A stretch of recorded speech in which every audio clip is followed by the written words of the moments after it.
somewhere in between that I know that it's fake and it's totally authentic, there's this deep crevice that we've never been able to get over. Because you're going to distill this finite data set, massive, but finite. And how do you get taste out of that? How do you get judgment out of that? AI allows you to scale a poorly thought out process just faster and bigger and affect more customers. You need to stop thinking of yourself as an individual contributor. You need to think of yourself as a people manager. It's just your people aren't warm-blooded. Your people are these cold-blooded agents. Hey everyone, Chuck here with Nick, and we've got an episode that's going to make you rethink everything you thought you knew about AI and digital experience. Yeah, and this one gets philosophical fast. You know how everyone's racing to slap AI onto their products? Well, our guest Lane Greer from Fullstory is here to tell us why most companies are missing the point entirely. Lane leads strategic solutions at Fullstory, and he's got this fascinating take. AI can't actually reason about your customer experience unless you've properly instrumented it first. You can't automate what you haven't measured. Right. And wait until you hear about what we're calling the Claude Bracket. If you've been using AI to build anything lately, you'll know exactly what we're talking about. It's like AI's signature move, and once you see it, you can't unsee it. We also dive deep into why your traditional KPIs are suddenly lying to you. Like, did you know that when you add AI support to your website, your ticket handle time might actually go up? Sounds bad, right? Wrong. Lane explains why that's actually a sign you're doing something right. And there's this brilliant concept Lane introduces us about taste and judgment, basically the two things AI fundamentally can't do. We get into the Uncanny Valley territory too. You know that feeling when something looks almost human but just off? Yeah, AI-generated content has its own version now. Lane also shares this hilarious but frustrating story about trying to resolve an HOA payment issue through an AI chatbot that kept hanging up on him. It's a perfect example of how companies are scaling broken processes at lightning speed. Plus, we get into some really interesting examples from luxury watch brands creating totally different experiences than Casio to Dick's Sporting Goods letting you earn points just for exercising. It's all about understanding that conversion isn't the only measure of success. And here's the big one. Lane challenges the entire premise that your company defines what success looks like on your digital property. Spoiler alert, it's your users who decide that, not your product managers. We even squeezed in some marriage advice. Who knew the Frictionless Experience podcast would go there? This conversation is packed with insights about why brand personality still matters in the age of AI, why you need to think of yourself as managing a team of AI agents rather than being an individual contributor, and why the Best Buy showroom strategy might actually be your blueprint for the future. So if you're trying to figure out how AI fits into your digital experience strategy, or if you're just tired of AI hype and want some real talk about what actually works, this episode is for you. Let's jump in.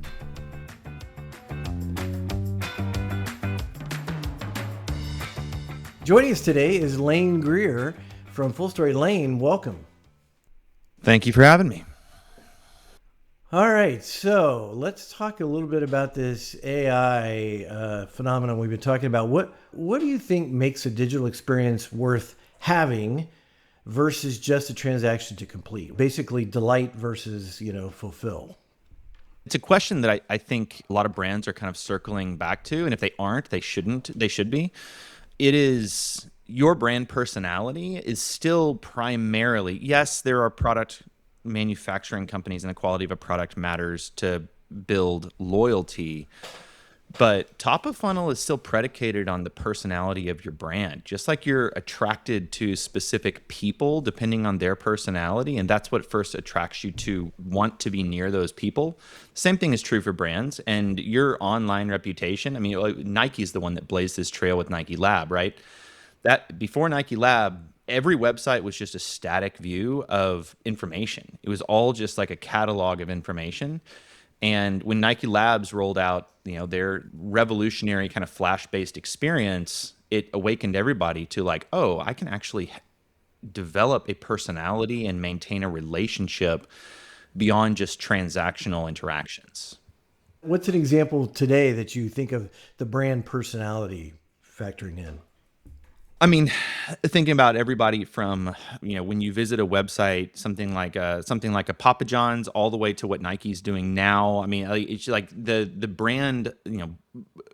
When brands are creating their user experience, what differentiates one brand's user experience from another, other than good or bad design? It's also just, who do you want your customers to believe you are?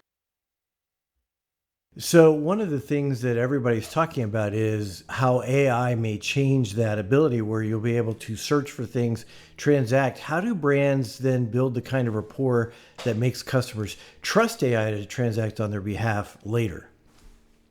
I think that's a question that a lot of people are asking, and frankly, I kind of think it's the wrong question to ask. And I think everyone's wanting to put AI to work inside their experience in some way, without thinking about what their experience actually needs to give the user a better experience, right? Like, and it's like, it may be the case that AI has a place there. It may be the case that AI doesn't have a place in that specific optimization or that improvement. But I think looking for places to inject AI that will work is not as effective as looking at users and what they expect from you and seeing where you're falling short. Right? It may be that AI is the answer. It may be that it's not. Yeah, and I think the concept of trust actually happens a layer above the brand. It happens at the actual agent level. If you go to ChatGPT and you ask a question and it generates a response and it's a bad response for you, you're not going to be dissuaded from trusting AI because some brand instrumented AI. You're going to be dissuaded from trusting AI because you had a bad experience with the concept of AI. I mean, think of it this way. Siri is AI based now. You don't even know that because you don't trust it like you trust other AIs.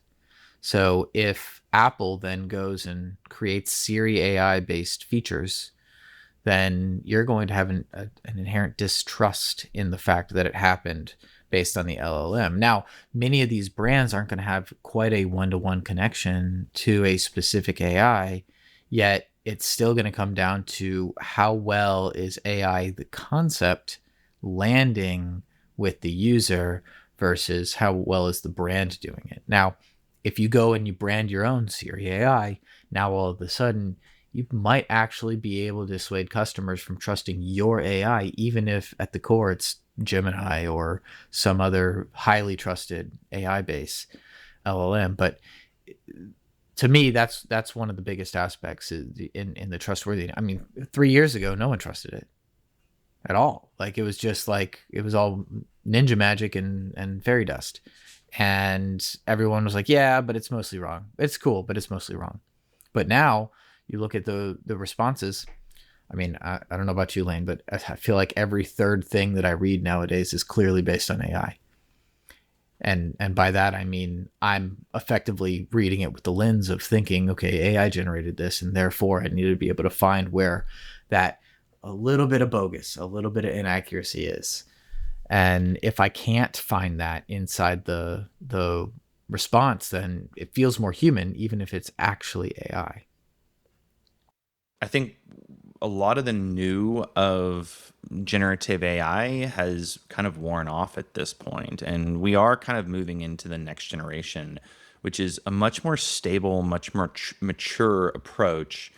It seems like every time you have a systematized operational, like, AI based solution of some kind, what is making it operational, what's making it scale, and what's making it high fidelity is actually more human involvement in the loop, not less human involvement in the loop, right? You just let AI do its thing and run. You really don't know if you can trust what comes out the other side of it, but you really, now it's like, it's fine for AI to do some things and generate some information, but there needs to be a human in the loop, double checking and making sure that the fidelity and the accuracy remains high. Well, it's interesting when you say human in the loop, when you think about shopping experiences or whatever, you still have a human in the loop, right? Because, I've talked about this. If I go to a Hallmark store, I have to look at every card before I decide which card I'm going to buy. I wonder when somebody who is picky like me will trust AI to do the research for them and come back and tell you the brand to buy. just today I was working on a project with a customer, and it all had to do with yes, it was involving AI. Yes, AI was involved, but the data that it was looking at was very highly curated by me, and the semantic layer that I had to feed that data set was very robust. I mean, 1,000 lines of semantics, so that the AI actually understood how to reason against that data in a way that actually made sense and actually reported the truth.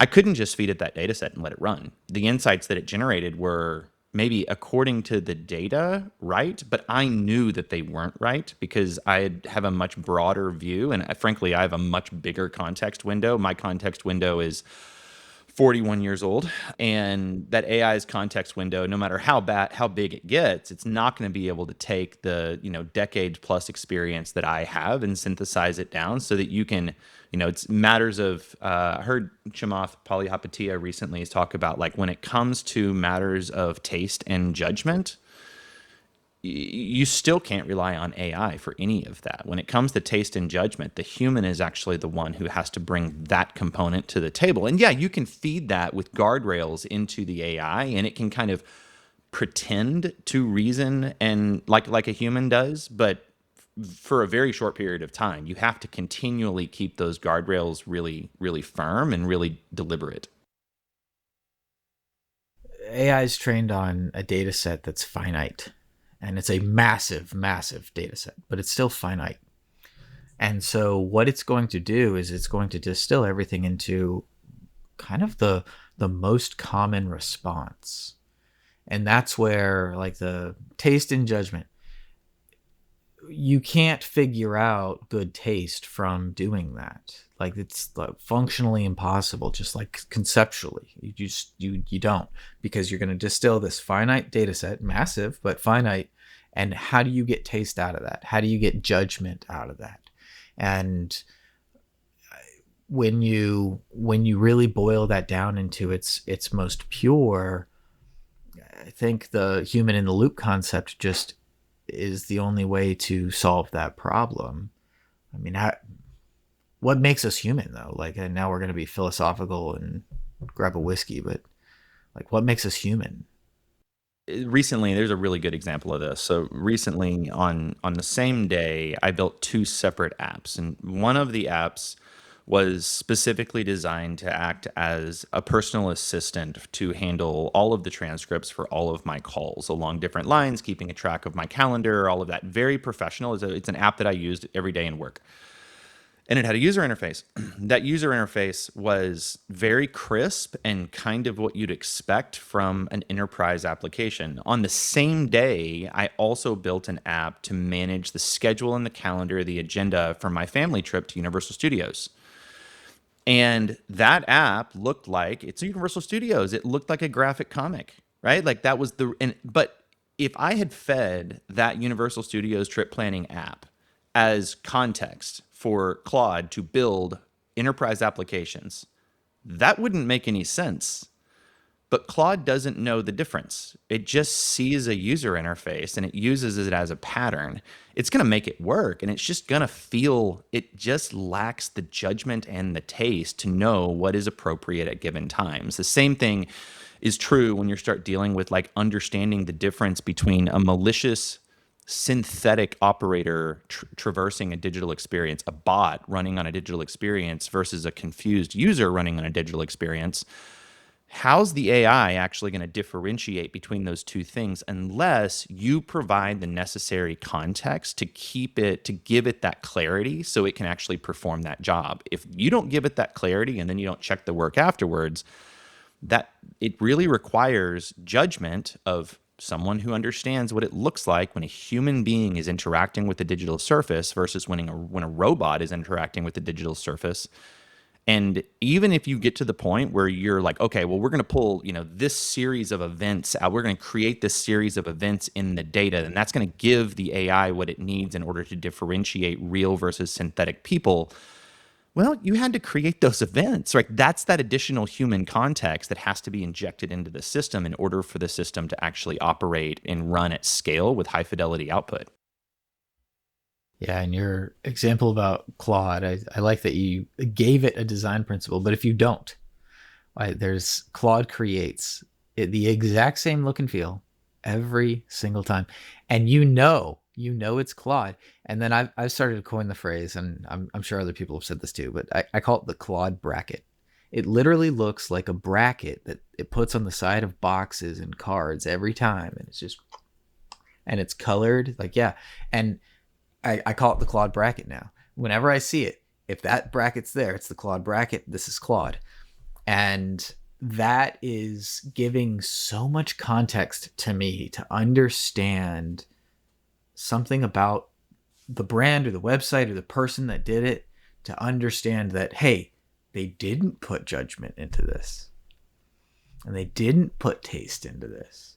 And I think that's coloring up some of the philosophical things that I've been thinking about with AI nicely. I like this taste and judgment concept a lot. Claude Brackett's a lot like I just heard on a call this week where they said if you see pressure test come up in the wording of any kind of strategy, you know that came from AI. And I had just run something that day where pressure testing was recommended as the question to ask. I don't know. I think I fundamentally disagree with that, because if that's true, then AI was writing reports when I was at Accenture well before this actually became a mainstream thing. Well, and I think the other thing is the brain works faster than the computer, right? I get served commercial. I'm starting to see a lot of ads now that are AI generated with people and the whole bit. And I can immediately figure it out because there's a slight delay in how the people interact with each other, and the facial expressions are not 100% correct of how a human would do it. That's something that my brain is seeing, and in 2 seconds can detect these are not real actors. Yeah, I mean, we have a word for this, right? This is the uncanny valley, right? Like it's in the same vein as, that's like we can always tell when a humanoid robot, they've basically just given up on giving humanoid robots human faces because they look just real enough to be super weird looking, but they can't get over that super weird hump, right? And AI generated content is now developing its own uncanny valley. It's the chasm between I know it's fake to totally real, right? It's like somewhere in between that I know that it's fake and it's totally authentic. There's this deep crevice that we've never been able to get over in generating something that looks like a human face, and we just can't get over that hump. All right, so let's transition and talk about KPIs and the impact of AI. Why does AI naturally depress traditional e-commerce KPIs like conversion rate, repeat purchase rate? What are your guys' thoughts on that? So I actually saw this firsthand today in the data. I was sitting with a customer on site with them, and what they were seeing was, looking back over the last year and a half or so, there was a suppression in organic traffic playing on their site. Yet average order value conversion rate has continued to creep up, and the average order value had continued to creep up. And so total site visits, marketing had kind of freaked out because total site visits was at this gradual decline over the last year, primarily through the Google channel. But it wasn't really concerning to the rest of the business because the core operating KPIs weren't really suffering. Well, the reason was because Google has injected AI into search, and they provide cards at the top of the search results. So people are they're clicking through to those brand websites. When they do get to those brand websites, they're already informed. They've already kind of done a fair amount of their shopping, and they're already in a buying mindset. Right. So the core KPI for marketing of getting more people through to that main homepage got suppressed, but overall numbers actually look pretty good. I've seen other similar examples where it's AI applied within the experience itself that creates a more effective, say, build your cart. And if you can be more effective at building your cart in the first attempt, and then there are add-on items that you don't need anymore to come back and buy again, that's 2 orders that became 1 order. Roll that up into, millions of sessions, and all of a sudden your conversion rate dips by 5-10%. Yet average order value did go up, orders went down. Like all these metrics are shifting. It's like there's this new norm, but every norm gets changed based on the adoption rates of the AI. So in the Google search example, you're absolutely right. You're coming in with higher intent. In my example, you're inside it. Maybe you're actually just using it and it's augmenting your experience, and you're using it because it's just how you've kind of built your chat history with whatever this is about. And so if you're sitting within that chat experience and you need to go back and ask another question for some reason, hey, what are the best shoelaces for these shoes? And then it's going to give you an answer. You're going back to that experience. You're not going to go to ChatGPT and try to start a new prompt. You're going to go into that specific one, and that's going to help you kind of refine it. But now there's a new session that just came in, another non-converting session that came in with very, very good value to the brand, but KPIs suffer because of it. So another really good example of KPIs starting to act a little wonky because of AI. So at Fullstory, we have a session summary API, and if you know anything about Fullstory data, we have it's a really, really, really deep semantic data set. So that explains every single interaction that took place across that digital surface. And so for a customer who's in charge of a support team, right, they have a few every support team has a few core KPIs that they pay really close attention to. And one of those KPIs is ticket handle time, right? Higher ticket handle time is bad. That's a general principle. Higher ticket handle time is bad. You're spending more time working on tickets.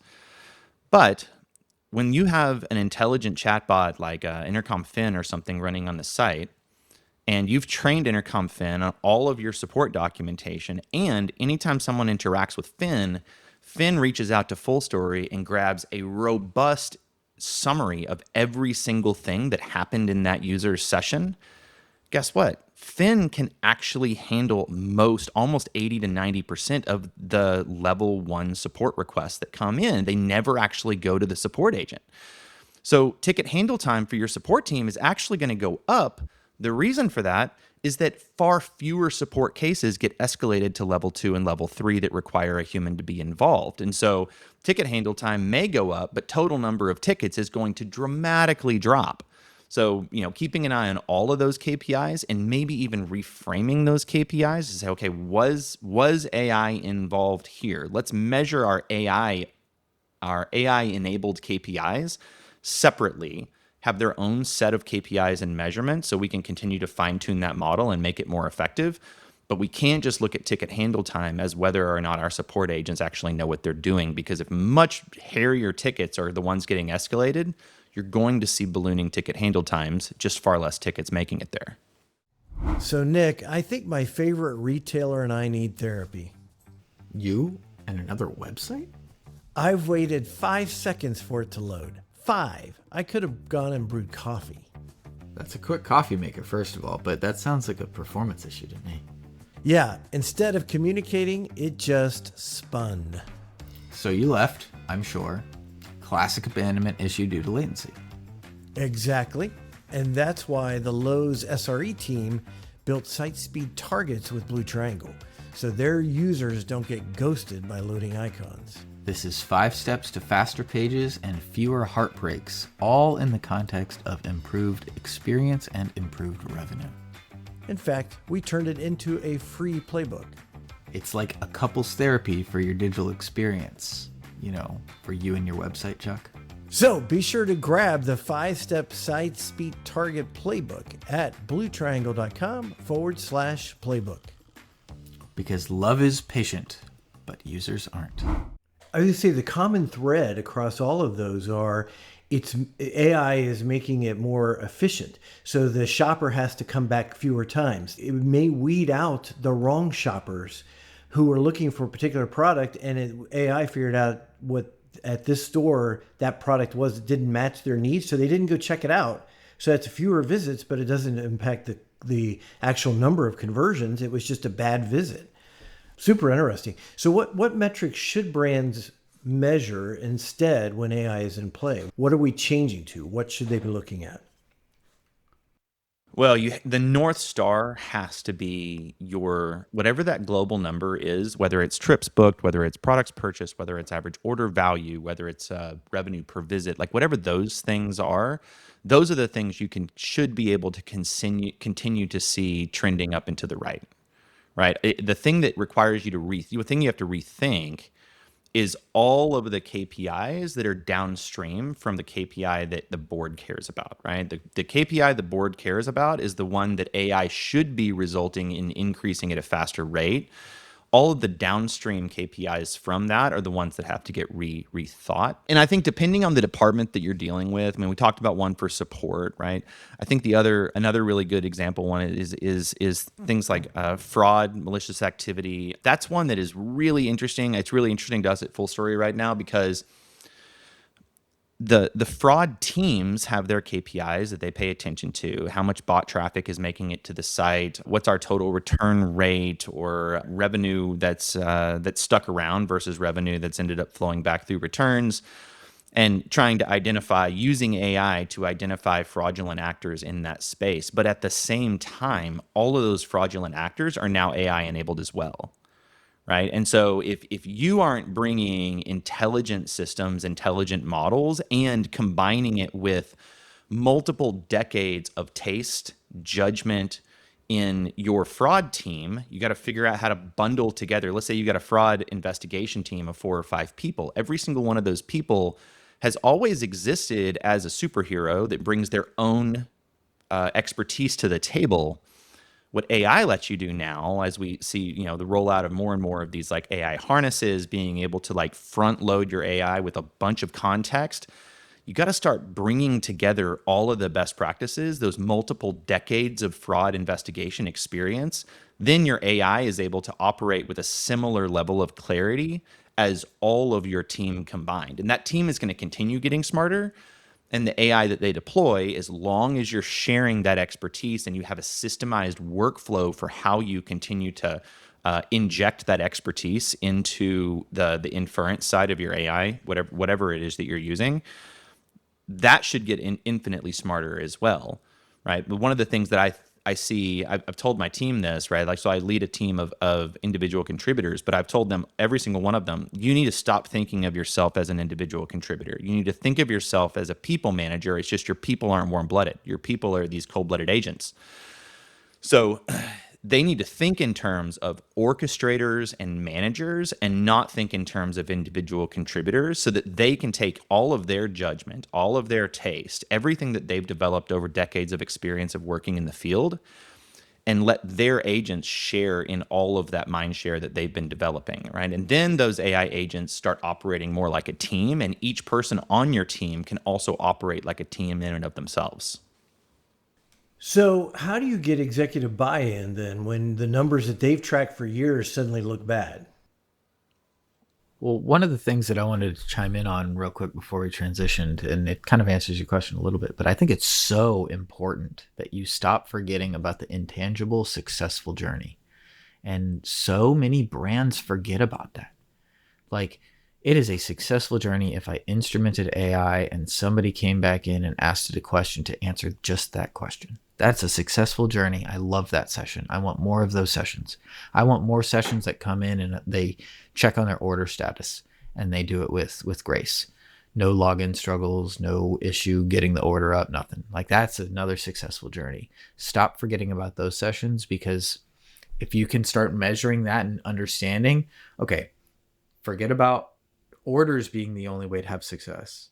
Let's create lots of successful sessions and then mark a session as successful or unsuccessful. And if you can do that and you can start understanding that, hey, 90% of the sessions that hit my site are successful.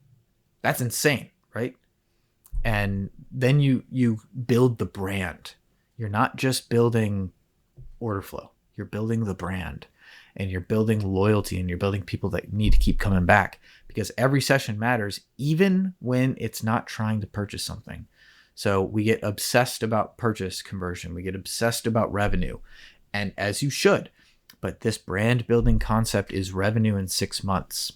And that's more important to think about for all of those journeys that are not converting. So a non-conversion doesn't mean non-success. That's kind of the theme I wanted to bring up. Yeah, it's an investment mentality, right? Like it's like you hope that every single visit that comes to your site is going to end up giving you money, but that is not a realistic expectation. The realistic expectation is that every time someone comes to your site, they accomplish the thing that they set out to accomplish when they came there to begin with. Yeah, we've got a few customers that have started defining this idea that their true north star is to see an increase in the frictionless experiences, regardless of why that person came to the site. And it's one of the things I think it's something that is forgotten many times, is that every digital experience, its meta purpose, if we just like back up from all digital properties, all of them facilitate workflows. That's their job. And maybe that workflow is ingesting information. Maybe that workflow is monitoring something. Maybe that workflow is purchasing something. But usually it's not one single thing. The purpose of the digital experience is multifaceted, and its purpose is not defined by you, the product manager. The purpose of that digital experience is defined by me, the user that comes to the site. Something you said sparked my memory on a recent thing I learned. Dick's Sporting Goods, the app, has the ability to earn points when you exercise. Think about it for a second. Think about what you're building with your user loyalty by having them earn points that they can spend on stuff by exercising. What are they going to do? They're going to hit the gym. They're going to load up the Dick's Sporting Goods app, and they're going to track their stuff, and they're not going to convert. But that is building somebody that is going to eventually use those points on your stuff, but also just dependent now on the Dick's Sporting app. Like, I'm sorry, I was blown away when I learned that. That is just such a cool way to reframe being a brand. Like, they're not trying to drive conversion rate. They're trying to drive loyalty and trust and be the best that you can be in sporting. And then they're letting conversion follow later. That to me is the right way to think about it.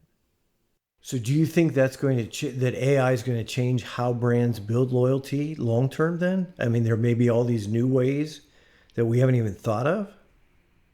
That's a real good point. I mean, I think that's spot on. I'm not thinking how to answer the question in a more profound way, but I think that's spot on. Like this DSG example, Dick's Sporting Goods example, is just like, it's not really an AI concept. That's more just finding your customers where they are.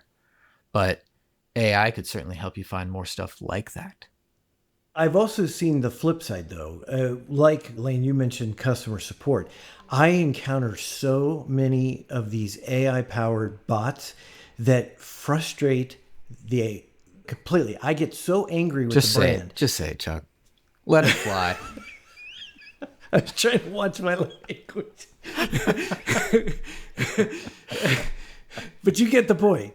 I get very frustrated that it feels like all it's trying to do is box me out from getting to a human that can interpret in a way that the AI cannot. And the questions are not built in such a way so that no matter what I say to it, it doesn't understand. And I find myself either, whether it's verbal or writing, just yelling agent, agent, agent to try to get to a person.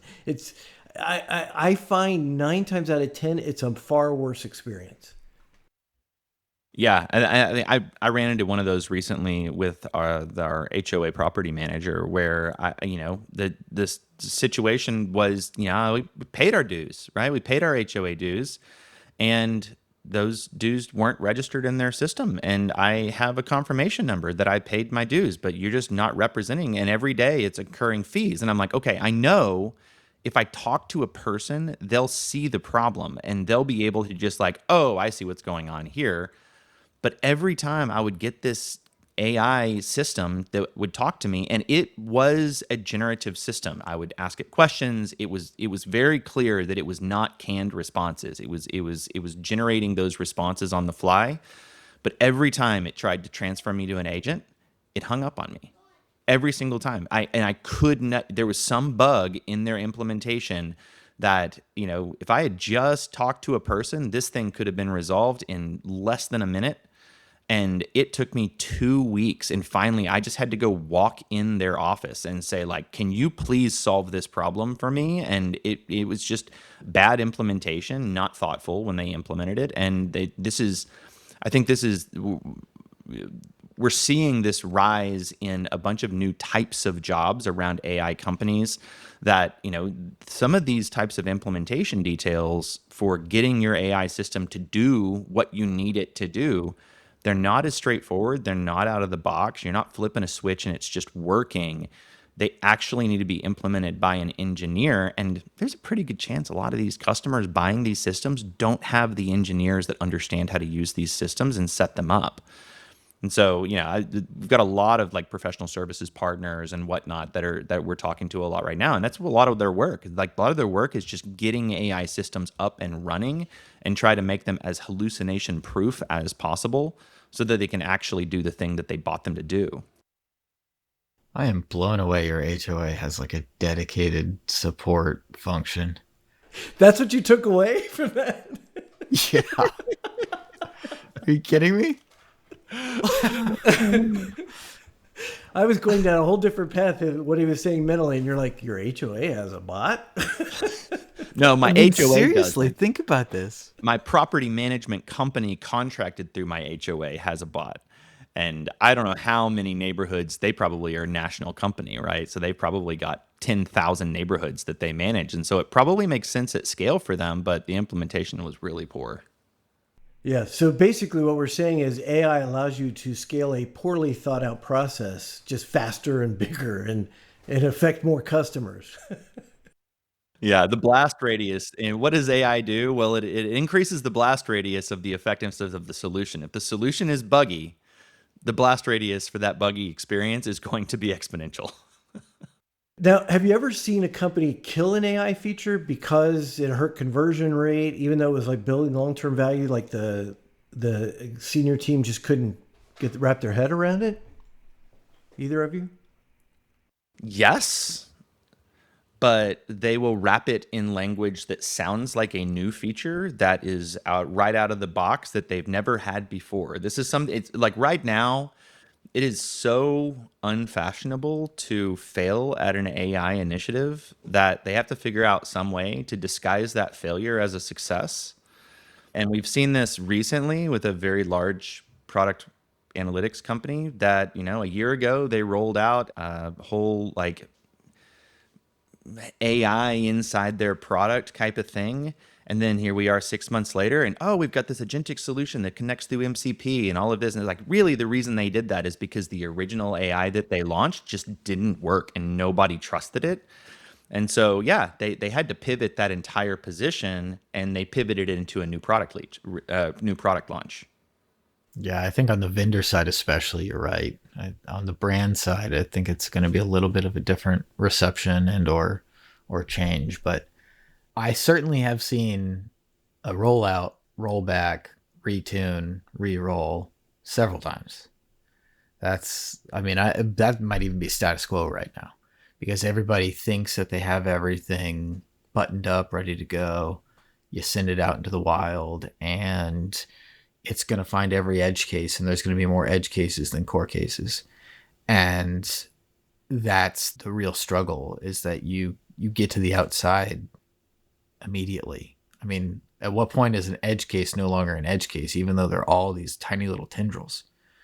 And that's what AI kind of opens up, because the possibilities of just chat conversation becomes endless. If you're just in a chat, or generative, just anything becomes endless at a conceptual level. And so it's almost unmanageable until you put enough constraints on it. But if you put too many constraints on it, then it's not even functionally usable. And if it's not functionally usable, you're done. So There's this meme that is circulating online that, no one wants to pay for an Anthropic subscription, but there's a good chance that so many SaaS vendors have their own chat bots that are powered by enterprise tier Claude. So, I probably don't want to go to Claude and ask it for a recipe for dinner tonight, but I can go to one of our vendors and use their chatbot and ask it for a recipe, and it's still going to give it to me. I've seen that on LinkedIn where people will say, we were spending, I don't know, $1,000 a month on this thing. And so we implemented AI. And then I got my AI bill the first month and it was $3,000 because of all the token usage. So that's, runaway costs that have to be considered.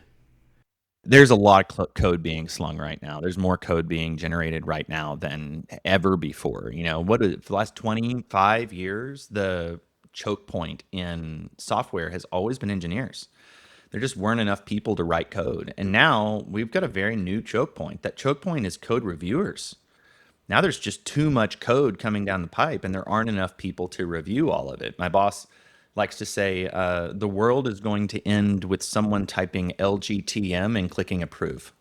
The reality is that getting code live now is super easy, but keeping it updated, I think a lot of customers, a lot of companies are forgetting that a huge part of the reason they pay their SaaS contracts isn't because of the software they want, it's because of the software they need that they don't want to maintain.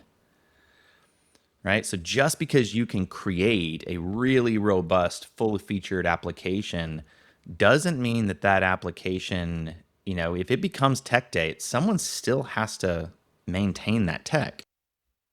What's one widely held belief about AI and digital experiences that you think people get fundamentally wrong that you disagree with? The goal of a digital experience is not set in your mind, it's set in the mind of your user. Right? And if your user accomplishes what they came there for, then that was a successful journey. Right? And they will come back and they will convert. But by and large, the most intelligent product manager you have in your organization is your users.